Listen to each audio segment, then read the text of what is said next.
ನಿನ್ನನ್ನು ಮದುವೆ ಆಗುತ್ತೇನೆ. ಹೇಗೆ ವಾಮಭಾಗವನ್ನು ಏರಿ ಅಲ್ಲ ನಿನ್ನ ತೊಡೆಯನ್ನ ಅದ ತರನಿಂದ ವಾಮಭಾಗವನ್ನು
ಶುಂಭನ ವಧ ಕಾರ್ಯ ಆದ ಬಳಿಕ ಆತನಿಂದ ಅಪೂರಿಸಲ್ಪಟ್ಟಂತಹ ಸುರಗತ್ವಗೆ ಬರಿದಾಗಿ ಮೊತ್ತದನ್ನು ನಿನಗೆ ಅನುಗ್ರಹಿಸುತ್ತಾ ಇದ್ದೇನೆ. ಇನ್ನು ಮುಂದೆ ನಿಶ್ಚಿಂತೆಯಿಂದ ದೇವಾದ ದೇವತೆಗಳೆಲ್ಲರೂ ಸುರಲೋಕವನ್ನು ಸೇರಿಕೊಳ್ಳಿ, ನಿರ್ಭೀತಿಯಿಂದ ಮುಂದೆ ನಿನ್ನನ್ನು ಕಾಡುವಂತಹ ಬಗೆ ಇತ್ತು ಮಹಾಮಾತೆ. ದೇವೇಂದ್ರ ನಾನಾ ರೂಪಗಳಲ್ಲಿ ಅವತಾರವನ್ನು ಎತ್ತಿ ದುರುಳ ಸಂಹಾರವನ್ನು ಮಾಡಿದಂತಹ ನಾನು ಇನ್ನು ಮುಂದೆ ಈ ರೂಪದಲ್ಲಿ ಗೋಚರನಾಗುವುದಿಲ್ಲ. ಮುಂದೆ ಬರುವಂತಹ ದ್ವಾಪರಾಯುಗದಲ್ಲಿ ಶ್ರೀಹರಿಯ ಅನುಜಯಾಗಿ ಮತ್ತೆ ಇದು ಶುಂಭರು ಹುಟ್ಟುವ ಕಾಲಕ್ಕೆ ಅವರನ್ನು ಒಲಿಸುವುದಕ್ಕೆ ಉದಿಸಿ ಬರುತ್ತೇನೆ.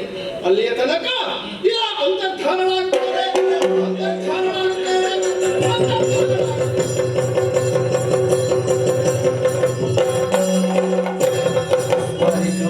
ಶ್ರೀದೇವಿ ಚರಣವ ಮನಸಲ ಕೂಲ ಮೇರೆದನ ರಾಜತೆ ಜಗಲಿ ರಾಜತೆ ಜಗಲಿ ರಾಜತೆ ಜಗಲಿ. ದೇವಿಯ ಅಪ್ಪಣೆಯಂತೆ ನಾವೆಲ್ಲರೂ ನಾಗಲೋಕವನ್ನು ಸೇರಿಕೊಂಡಂತಾಯಿತು. ಹಾಗಿದ್ದರೆ ದೇವಿ ಮಹಾತ್ಮೆ ಎನ್ನುವಂತಹ ಪುಣ್ಯಪ್ರದವಾದಂತಹ ಆಖ್ಯಾನವನ್ನು ಆಡಿ ಹಾಡಿ ನೋಡಿದ ಸಂಯೋಜನೆ ಮಾಡಿದ ಸಕಲರಿಗೂ ನಾವು ನಂಬಿಕೊಂಡು ಬಂದಿರುವಂತಹ ಕಟೀಲು ಶ್ರೀ ದುರ್ಗಾಪರಮೇಶ್ವರಿ ಅಮ್ಮನವರು ಜೀವನದಲ್ಲಿ ಆಯುಷ್ಯ ಆರೋಗ್ಯ ಸುಖ ಸೌಭಾಗ್ಯವನ್ನಿತ್ತು ಹರಸಲಿ ಎಂಬುದಾಗಿ ಕೇಳಿಕೊಳ್ಳುವುದರ ಜೊತೆಯಲ್ಲಿ ಪುಣ್ಯಪ್ರದವಾದಂತಹ ಆಖ್ಯಾನಕ್ಕೆ ಮಂಗಲಗೀತೆಯನ್ನು ಹಾಡುವರೆ ಸಭ್ಯದಭಿಕರಿಂದ ಅಪ್ಪಣೆಯನ್ನ ಕೇಳ್ತಾ ಇದ್ದೇವೆ. ಭದ್ರಂ ಶುಭಂ ಮಂಗಳಂ.